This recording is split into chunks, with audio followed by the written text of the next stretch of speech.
Assalamualaikum warahmatullahi wabarakatuh. Perkenalkan, nama saya Gadi Bagusirawan dari Prodi Manajemen semester 3. Di sini saya akan mempresentasikan tentang market value ratio.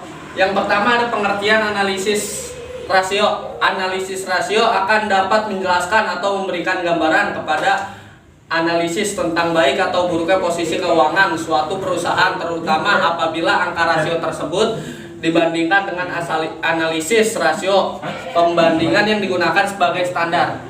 Analisis rasio digunakan untuk mengukur tingkat likuiditas, solvabilitas, efektivitas operasi, serta derajat keuntungan suatu perusahaan.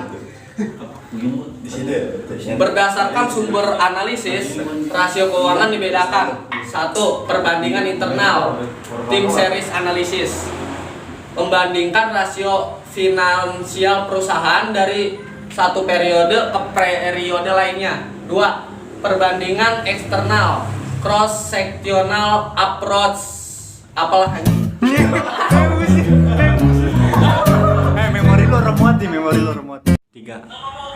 2. Perbandingan eksternal, cross sectional approach, membandingkan rasio perusahaan satu dengan perusahaan lainnya dengan rasio rata-rata industri yang sama.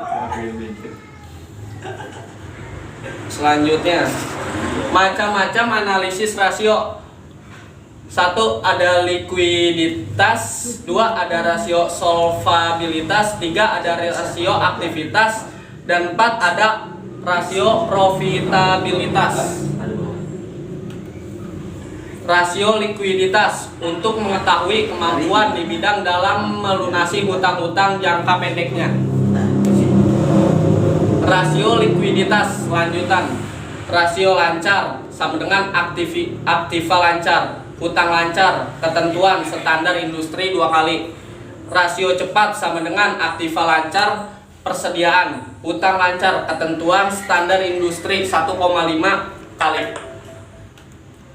Rasio kas sama dengan kas ditambah kas bank, hutang lancar, ketentuan rata-rata industri memiliki rasio kas 50%.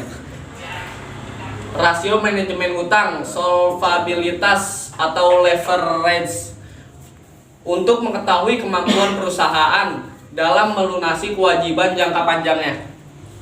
Seberapa baik perusahaan mengelola porsi hutang dan modalnya. Perhitungan rasio hutang, solvabilitas atau leverage. Rasio hutang sama dengan total hutang, total aset. Pedoman, makin tinggi makin beresiko. Time interest earned T sama dengan laba sebelum bunga dan pajak bunga. Pedoman makin tinggi makin baik. Debt to equity ratio merupakan rasio untuk mengukur utang dengan ekuitas. Bagi bank, semakin besar rasio semakin menguntungkan karena semakin besar resiko kegagalan yang mungkin ditanggung perusahaan. DIR sama dengan total utang dikali 100% total modal sendiri. Activity ratio adalah laporan keuangan yang dapat mengukur efisien perusahaan dalam memanfaatkan sumber daya yang dimiliki atau menunjukkan tingkat efisien dan efektivitas perusahaan dalam memanfaatkan aset yang dipunyai. Jenis-jenis rasio aktivitas. Rasio ini mencakup A. Total aset, turnover tato, perputaran total aktiva. Artinya dalam 1 tahun total aset perusahaan berputar sebanyak Y.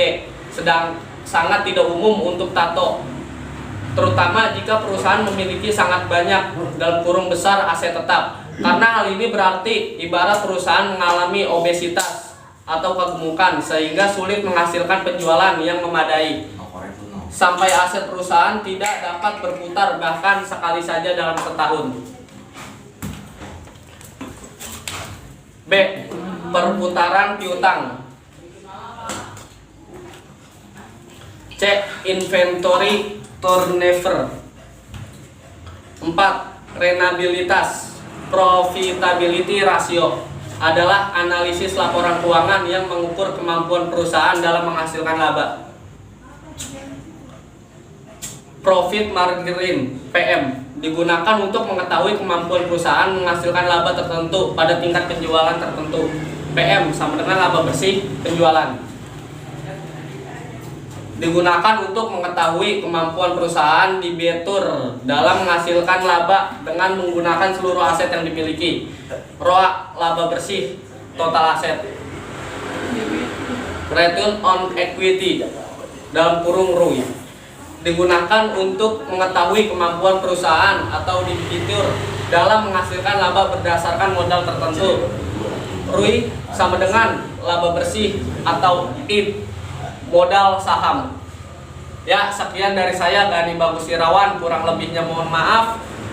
Apabila ada kekurangan mohon dimaafkan, dan bila ada salah kata mohon dibukakan pintu maaf yang sebesar-besarnya. Wassalamualaikum warahmatullahi wabarakatuh.